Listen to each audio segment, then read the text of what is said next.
ನಮಸ್ಕಾರ ಸ್ನೇಹಿತರೆ, ರವೆ ಉಂಡೆ ಮಾಡುವಾಗ ನಿಮ್ಮ ಪಾಕ ಗಟ್ಟಿಯಾಗಿ ಉಂಡೆ ಕಟ್ಟಲು ಬರ್ತಿಲ್ವಾ? ಹಾಗಿದ್ರೆ ಈ ವಿಡಿಯೋನ ಸ್ಕಿಪ್ ಮಾಡದೆ ಕೊನೆವರೆಗೂ ನೋಡಿ. ನಾನು ಹೇಳಿರುವ ಒಂದು ಚಿಕ್ಕ ಟಿಪ್ಸ್ನಿಂದ ನಿಮ್ಮ ಪಾಕವನ್ನು ಸರಿಪಡಿಸ್ಕೊಂಡು ಸಾಫ್ಟ್ ಆಗಿರುವ ರವೆ ಉಂಡೆ ಮಾಡ್ಬೋದು. ಬನ್ನಿ ಹೇಗೆ ಅಂತ ನೋಡೋಣ. ಇದು ನಾನು ಇಲ್ಲಿ ರವೆಯನ್ನು ಚೆನ್ನಾಗಿ ಹುರಿದ್ಕೊಳ್ತಾ ಇದ್ದೀನಿ. ಈ ರವೆನ ನೀವು ಯಾವುದೇ ಕಾರಣಕ್ಕೂ ಹೈ ಫ್ಲೇಮಲ್ಲಿ ನೀವು ಹುರಿಬಾರ್ದು. ರವೆ ಸಣ್ಣಕ್ಕಿರೋದ್ರಿಂದ ನೀವು ಮೀಡಿಯಮ್ ಫ್ಲೇಮ್ನಲ್ಲೇ ಇಟ್ಟು ತುಪ್ಪವನ್ನು ಚೆನ್ನಾಗಿ ಹಾಕ್ಕೊಂಡು ಒಂದು ಒಳ್ಳೆ ಘಮ ಬರೋವರೆಗೂ ನೀವು ಚಿರೋಟಿ ರವೆಯನ್ನು ಈ ರೀತಿ ಚೆನ್ನಾಗಿ ಫ್ರೈ ಮಾಡ್ಕೋಬೇಕಾಗತ್ತೆ. ರವೆಯ ಒಂದು ಹಸಿ ವಾಸನೆ ಹೋಗೋವರೆಗೂ ಕೂಡ ನೀವು ಚೆನ್ನಾಗಿ ಹುರ್ಕೋಬೇಕಾಗತ್ತೆ. ಮತ್ತು ಇನ್ನೊಂದು ಏನಪ್ಪ ಅಂತ ಅಂದರೆ, ನಾನು ರವೆ ಹುರ್ಕೋಬೇಕಾದ್ರೆ ಯಾವುದೇ ರೀತಿಯಾದಂತಹ ಹಾಲನ್ನು ಹಾಕಿ ಹುರ್ಕೊಳ್ತಾ ಇಲ್ಲ, ಮತ್ತು ಕೊಬ್ಬರಿಯನ್ನು ಕೂಡ ಹಾಕಿ ನಾನು ಉಂಡೆಯನ್ನು ಕಟ್ಕೊಳ್ತಾ ಇಲ್ಲ. ನನಗೆಲ್ಲ ಇದು ನಾರ್ಮಲಾಗಿ ಉಂಡೆಯನ್ನು ಈ ಥರನೇ ಹುರಿದು ಸಕ್ಕರೆ ಪಾಕದಲ್ಲಿ ಹಾಕಿ ಕಟ್ಟಿನೇ ಟೇಸ್ಟ್ ಬರೋದು. ನೀವು ಯಾವುದೇ ಕಾರಣಕ್ಕೂ ರವೆಯನ್ನು ಕೈ ಬಿಡದೆ ಚೆನ್ನಾಗಿ ಹುರ್ಕೊಳ್ಬೇಕಾಗೇ ಇರುತ್ತೆ. ನಾನು ಇಲ್ಲಿ 10 ರಿಂದ 12 ನಿಮಿಷ ರವೆಯನ್ನು ಚೆನ್ನಾಗಿ ಹುರ್ಕೊಂಡಿದ್ದೀನಿ. ಒಂದಿಷ್ಟು ಜನ ಉಂಡೆ ಕಟ್ಟೋವಾಗ ಹಾಲನ್ನು ಕೂಡ ಹಾಕ್ತಾರೆ ಮತ್ತು ತೆಂಗಿನಕಾಯಿಯನ್ನು ಕೂಡ ಹಾಕ್ತಾರೆ. ಇಲ್ಲಿ ತೆಂಗಿನಕಾಯಿ ಹಾಕೋದ್ರಿಂದ ಬೇಗ ನಿಮ್ಮ ಒಂದು ಉಂಡೆ ಕೆಡುತ್ತೆ, ಮತ್ತು ಕೊಬ್ಬರಿ ಹಾಕೋದ್ರಿಂದ ಏನಾಗಲ್ಲ. ನೋಡ್ಬೋದು, ಇಲ್ಲಿ ರವೆ ಹುರಿದು ಒಂದು ಘಮ ಬರ್ತಾ ಇತ್ತು. ಈಗ ಉಂಡೆಗೆ ಪಾಕವನ್ನು ತಯಾರು ಮಾಡ್ಕೊಳ್ತಾ ಇದ್ದೆ. ನಾನಿಲ್ಲಿ 1 kg ರವೆಗೆ 900 ಗ್ರಾಮು ಸಕ್ಕರೆಯನ್ನು ತೊಗೊಂಡಿದ್ದೀನಿ. ಆ ಸಕ್ಕರೆಗೆ ನೀವು ಅದು ಎಷ್ಟು ಪ್ರಮಾಣ ಸಕ್ಕರೆ ಇರ್ತದೋ ಅಷ್ಟು ನೀರನ್ನು ಹಾಕಿ ಒಂದೆಳೆ ಪಾಕ ಬರೋವರೆಗೂ ನೀವು ಚೆನ್ನಾಗಿ ಇದನ್ನು ಕುದಿಸ್ಕೋಬೇಕಾಗತ್ತೆ.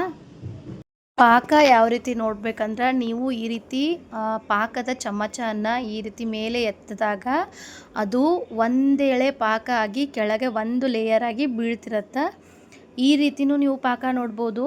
ಇನ್ನೊಂದು ಥರ ಈ ರೀತಿ ಗೊತ್ತಾಗಲಿಲ್ಲ ಅಂದರೆ, ಇನ್ನೊಂದು ಥರ ಹೀಗೆ ಒಂದು ಬೌಲ್ನಲ್ಲಿ ನೀರು ತಗೊಂಡು ಅದಕ್ಕೆ ಸ್ವಲ್ಪ ಪಾಕ ಹಾಕಿ ಎಲ್ಲನೂ ಮಿಕ್ಸ್ ಮಾಡಿ ಒಂದೇ ಕಡೆ ಮಿಕ್ಸ್ ಮಾಡಿಕೊಂಡ್ರೆ ಅದು ಕೂಡ್ಕೋಬೇಕು.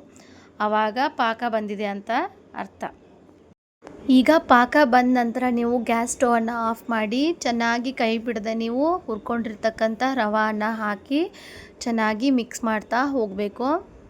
ಮತ್ತು ನಮ್ಮ ಪಾಕ ಎಲ್ಲಿ ಗಟ್ಟಿಯಾಗಿ ಮತ್ತು ಉಂಡೆ ಎಲ್ಲಿ ಗಟ್ಟಿ ಆಯಿತು ಅನ್ನೋದನ್ನು ನಾನು ಇಲ್ಲಿ ಹೇಳ್ತೀನಿ, ಮತ್ತು ಟಿಪ್ಸ್ ಕೂಡ ಹೇಳ್ತೀನಿ. ಕೊನೆವರೆಗೂ ಸ್ಕಿಪ್ ಮಾಡದೆ ನೋಡ್ತಾ ಇರಿ. ಈ ರೀತಿ ಕೈ ಬಿಡದೆ ಚೆನ್ನಾಗಿ ಗಂಟಾಗ್ದಂಗೆ ನೀವು ಮಿಕ್ಸ್ ಮಾಡ್ತಾನೆ ಇರಬೇಕು. ನಾವು ಮಾಡಿರೋ ತಪ್ಪನ್ನು ನೀವು ಮಾಡಿದರೆ ನಿಮ್ಮ ಉಂಡೆ ಕೂಡ ಕಟ್ಕೊಳ್ಳಿಕ್ಕೆ ಬರೋದಿಲ್ಲ. ಏನಂತ ಹೇಳ್ತೀನಿ ನೋಡ್ರಿ. ನೀವು ಪಾಕವನ್ನು ಚೆನ್ನಾಗಿ ಮಿಕ್ಸ್ ಮಾಡ್ತಾ ಅದು ಒಂದೆಳೆ ಬಂತು ಅನ್ನೋಷ್ಟರಲ್ಲಿ ನೀವು ಅದನ್ನು ಗ್ಯಾಸ್ ಸ್ಟವ್ ಆಫ್ ಮಾಡಬೇಕು. ನಮ್ಮ ತಂಗಿ ಏನು ಮಾಡಿದ್ಲಂದ್ರೆ, ಅದನ್ನು ಮಿಕ್ಸ್ ಮಾಡ್ತಾ ಮಾಡ್ತಾ ಒಂದೆಳೆ ಪಾಕ ಹೋಗಿ 2 ಎಳೆ ಪಾಕ ಆಗಿತ್ತು. ಹೀಗಾಗಿ ನಮ್ಮ ಉಂಡೆ ಗಟ್ಟಿ ಆಗ್ತಾ ಹೋಗಿತ್ತು. ನಿಮ್ಮ ರವೆ ಕೂಡ ಇದೇ ರೀತಿ ಗಟ್ಟಿ ಆದರೆ ನೀವು ಏನನ್ನು ಟಿಪ್ಸನ್ನು ಪಾಲಿಸ್ಬೇಕಪ್ಪ ಅಂದ್ರೆ, 1 ಗ್ಲಾಸು ಅಥವಾ ನೀವು ಚಹಾ ಕುಡಿಯೋ ಲೋಟದಲ್ಲಿ 1 ಲೋಟ ಬಿಸಿನೀರನ್ನು ಹಾಕಿ ಅದನ್ನು ಚೆನ್ನಾಗಿ ಮಿಕ್ಸ್ ಮಾಡಿಕೊಂಡು ಸ್ಟವ್ ಮೇಲೆ ಇಟ್ಟು ಅದನ್ನು ಚೆನ್ನಾಗಿ ಹುರ್ಕೊಳ್ರಿ. ಆ ಪಾಕ ಮತ್ತೆ ನಿಮ್ಮ ಹದಕ್ಕೆ ಬಂದು ಉಂಡೆ ಕಟ್ತಾವ. ನೋಡ್ಬೋದು ನೀವಿಲ್ಲಿ ನಾವು ಸ್ವಲ್ಪ ಸ್ವಲ್ಪ ನೀರು ಹಾಕ್ಕೊಂಡು ಅದನ್ನು ಮಿಕ್ಸ್ ಮಾಡ್ಕೊಳ್ತಾ ಹೋದ್ವಿ. ಆಮೇಲೆ ನೀವೇ ಕೊನೆವರೆಗೂ ನೋಡಿ ಎಷ್ಟು ಚೆನ್ನಾಗಿ ಉಂಡೆ ಬಂದ್ವಪ್ಪ ಅಂದ್ರೆ, ನಮ್ಮ ಮನೆಯಲ್ಲಿ 2 ದಿನಕ್ಕೆ ಖಾಲಿ ಆದವು ಎಲ್ಲ ಉಂಡೆ.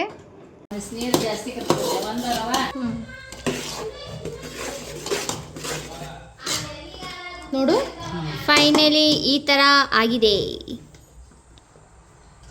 ಮೊದಲು ಇದನ್ನು ಮುಚ್ಚಳ ಮುಚ್ಚಿ ಸ್ವಲ್ಪ ಎಲ್ಲ ಹೀರ್ಕೋವರೆಗೂ ಇಟ್ಟು ಬಿಡಿ. ನೋಡ್ಬೋದು, ಇಲ್ಲಿ ಪಾಕವನ್ನು ರವೆ ಚೆನ್ನಾಗಿ ಹೀರ್ಕೊಂಡು ಆದಮೇಲೆ ನೀವು ಒಂದು ದೊಡ್ಡ ಪಾತ್ರೆಗೆ ಅದನ್ನು ಟ್ರಾನ್ಸ್ಫರ್ ಮಾಡಿಕೊಂಡು ಕೈಗೆ ಸ್ವಲ್ಪ ತುಪ್ಪ ಹಚ್ಕೊಂಡು ಚೆನ್ನಾಗಿ ಉಂಡೆಯನ್ನು ಕಟ್ಕೊಳ್ಳಿ. ನೋಡಿ ಸ್ನೇಹಿತರೆ, ಈಗ ರವೆ ಉಂಡೆ ಎಷ್ಟು ಸಾಫ್ಟಾಗಿ ಬಂದಿದೆ ಅಂತ. ನೀವು ಕೂಡ ಇದೇ ಟಿಪ್ಸನ್ನು ಮರೀದೆ ಟ್ರೈ ಮಾಡಿ. ಈ ಟಿಪ್ಸ್ ನಿಮಗೆ ಇಷ್ಟವಾದರೆ ವಿಡಿಯೋಗೆ ಒಂದು ಲೈಕ್ ಮಾಡಿ, ನಿಮ್ಮ ಅನುಭವವನ್ನು ಕಮೆಂಟ್ಸ್ನಲ್ಲಿ ತಿಳಿಸಿ. ಇಂತಹ ಸುಲಭ ಅಡುಗೆ ಟಿಪ್ಸ್ಗಳಿಗಾಗಿ ನಮ್ಮ ಚಾನಲನ್ನು ಸಬ್ಸ್ಕ್ರೈಬ್ ಮಾಡಿ. ಧನ್ಯವಾದಗಳು.